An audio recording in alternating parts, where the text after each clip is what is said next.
Ny 7 janoary Eugène Lechat.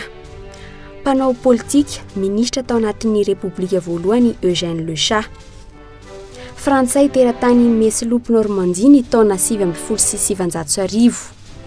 Tao amin'ny tanàna ny Avignon no nanombohan'ny nianatra, avy eo nakany Alençon Niofa no mpampianatra.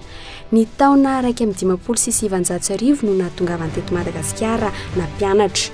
Tany Morondava no toerana nanendrena azy ka izy no directeur adjoint ny secours régional tao. Lasa talehan'ny cours complémentaire tao Mananjary indray izy ny taona 1979.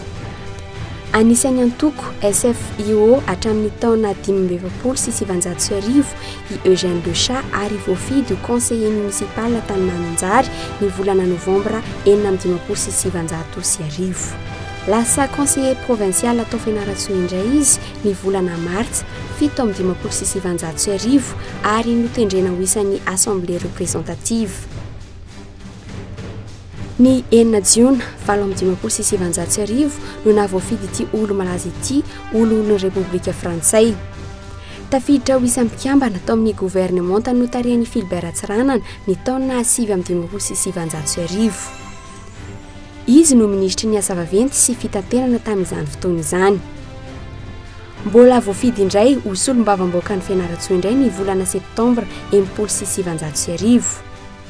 Olona akaiky ny filoha Philbert Ratsiranana ity olo malaza ity efa mpanolotsaina teknika tao amin'ny antoko PSD sady sekretera jeneraly lefitra. Ny taona 1979 no nanomboka niverina teo amin'ny sehatra politika indray Eugène Lechat. Lany ho ben'ny tanàna ny Mananjary ny taona 1979. Nodimandry teo amin'ny 720 taona ny ity mpanao politika ity ny taona 20 ary nisalotra Mari-Boninahitra officier de la Légion d'honneur, commandeur de l'ordre national malagasy, commandeur de l'ordre des palmes académiques. 7 janoary 1979 no esorina tao anaty rova ireo sampy rehetra no tehirizina tao.